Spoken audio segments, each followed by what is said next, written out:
ಕೊಟ್ಟದ್ನ ಖಾಲಿ ಡ್ರಮ್ ಅಂತ ಹೇಳೋಣ ನಾವು. ಇಲ್ಲ ಡಿ ಕೆ ಶಿವಕುಮಾರ್ ನಮ್ದು ಖಾಲಿ ಚೊಂಬೆ ಒಪ್ಕೊಳ್ಳೋಣ ಅಂತ.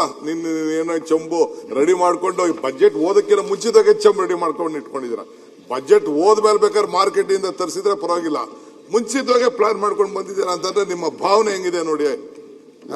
ಇಲ್ಲ ಭಾವನೆ ನಾವು ಅರ್ಧ ಬಜೆಟ್ ಓದ ನಿರ್ಮಲಾ ಸೀತಾರಾಮ್ದು ಏನ್ ಬಜೆಟ್ ಕೊಟ್ರು ಅದನ್ನ ಖಾಲಿ ಡ್ರಮ್ಮು ಅಂತ ನಾವು ಎಕ್ಸ್ಪ್ಲೇನ್ ಮಾಡಿ. ಆಯ್ತು, ವೆರಿ ಗುಡ್. ಕೆ ಶಿವಕುಮಾರ್ ಅವರು ಸಿದ್ದರಾಮಯ್ಯ ಅವರು ಸಪೋರ್ಟ್ ಮಾಡ್ತಿದ್ದಾರೆ ಅಂದ್ರೆ ಏನೋ ಒಳ್ಳೆ ಸುದ್ದಿ ಬರ್ತಿದೆ ಅಂತ ಅನಿಸ್ತಾ ಇದೆ.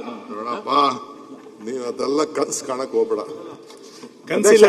ಒಂದ್ ನಿಮಿಷ ದೇಶ, ನೀವು ನಮ್ಗೆ ಏನಂದ್ರೆ ಸ್ಟಾರ್ಟಿಂಗ್ ನೀವು ಬಜೆಟಿನ ಪೂರ್ವಭಾವಿ ಸಭೆಗೂ ನೀವು ಮುಖ್ಯಮಂತ್ರಿಗಳ ಜೊತೆಗೆ ಮಾತುಕತೆಗೆ ಹೋಗ್ಲಿಲ್ಲ.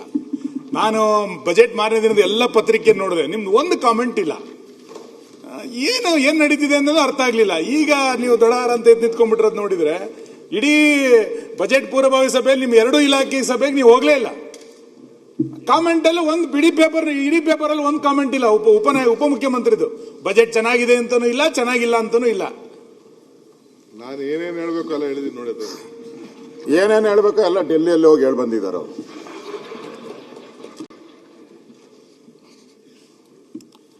ಈ ಬಡ್ಜೆಟ್ ಅಧ್ಯಕ್ಷರೇ, ಪ್ರತಿಯೊಬ್ಬ ಮುಖ್ಯಮಂತ್ರಿನೂ ಕೂಡ ನಾನು ನೋಡ್ದಂಗೆ ಹಿಂದೆ ಅದಕ್ಕೆ ಬರ್ತೀನಿ. ಸಿದ್ದರಾಮಯ್ಯನವರು ಕಳೆದ ಬಾರಿ ಏನೇನು ನಾವು ಬಡ್ಜೆಟ್ ಅಲ್ಲಿ ಹೇಳಿದ್ರಿ, ಆ ಬಡ್ಜೆಟ್ ಅಲ್ಲಿ ಏನು ಇಂಪ್ಲಿಮೆಂಟ್ ಆಗಿದೆ, 0% ಆದೇಶಗಳ ಕಂಪ್ಲೀಟ್ ಆಗಿದೆಯಾ, ಇದನ್ನು ನೋಡ್ಕೊಂಡು ನಾರ್ಮಲಿ ನಾನು ಕೆಲವು ಬಡ್ಜೆಟ್ ಅಲ್ಲಿ ಮುಖ್ಯಮಂತ್ರಿ ಜೊತೆ ಕೂತ್ಕೊಂತಾ ಇದ್ದೆ.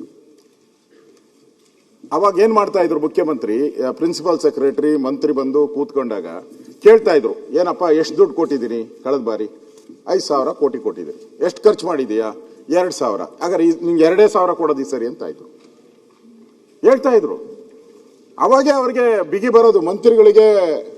ಬಡ್ಜೆಟ್ ಕೊನೆ ಇದೆಯಲ್ಲ ಅಧ್ಯಕ್ಷರೇ, ಈ ಮಂತ್ರಿಗಳೆಲ್ಲ ಏನ್ ಮಾಡ್ತಾರೆ, ಸುಮ್ಮನೆ ಇದ್ಬಿಡ್ತಾರೆ. 11 ತಿಂಗಳು ಕೊನೆಯಲ್ಲಿ ಹೋಗ್ತಾರೆ, ನಮ್ಮ ಅನುದಾನ ಕೊಡಿ ಅಂತ. ಸರಿನೇ ಖರ್ಚು ಮಾಡಿರಲ್ಲ, ಅದನ್ನ ನೋಡೇ ಇಲ್ಲ ಮುಖ್ಯಮಂತ್ರಿಗಳು. ಅದರಲ್ಲಿ ಏನಿದೆ ಅಂತಾನೂ ನೋಡಿಲ್ಲ. ಇವತ್ತು ಇದು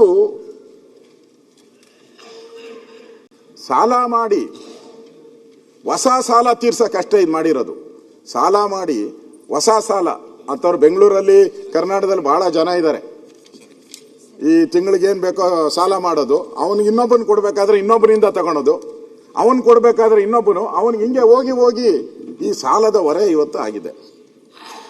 ಇದು ಅಂಕಿ ಸಂಖ್ಯೆ ದೊಡ್ಡದಾಗಿದೆ ಅಧ್ಯಕ್ಷರೇ, ಅಂಕಿ ಸಂಖ್ಯೆಗಳೆಲ್ಲ ಬಹಳ ದೊಡ್ಡದಿದೆ.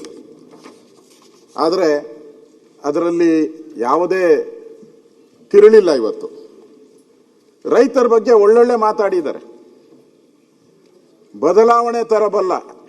ಆಕ್ಚುಲಿ ಗ್ರೌಂಡ್ ರಿಯಾಲಿಟೀಸ್ ಇಲ್ಲ. ಹೇಳೋದು ಬೇರೆ, ಕಿವಿಗೆ ಹೂವು ಇಕ್ಕದು ಬೇರೆ, ಆದರೆ ರಿಯಾಲಿಟೀಸ್ ಬೇರೆ. ಇದು ರಿಯಾಲಿಟಿನೇ ಇಲ್ಲ. ಯಾಕಂದ್ರೆ ಕಳೆದ ಬಾರಿ ಕೊಟ್ಟಿದ್ದಂತ ಬಡ್ಜೆಟ್ ಅನುದಾನನ ಖರ್ಚು ಮಾಡದಿರೋ ಇದಕ್ಕೆ ಮತ್ತೆ ಘೋಷಣೆ ಮಾಡಿದ್ದಾರೆ. ಅದನ್ನೇ ಅದೇ ಘೋಷಣೆಗಳು ಮತ್ತೆ ಬಂದಿದೆ. ಸಾಲದ ಮೇಲೆ ನಿಲ್ಲಿಸ್ಬಿಟ್ಟಿದ್ದಾರೆ ನಮ್ಮನ್ನ. ಅದನ್ನೇ ಅಭಿವೃದ್ಧಿ, ಸಾಲದ ಮೇಲೆ ನಿಲ್ಲಿಸಿರೋದೇ ನಮ್ಮ ಅಭಿವೃದ್ಧಿ ಅಂತ ತೋರಿಸ್ತಾ ಇದ್ದಾರೆ ಇವತ್ತು. ಸನ್ಮಾನ್ಯ ಅಧ್ಯಕ್ಷರೇ,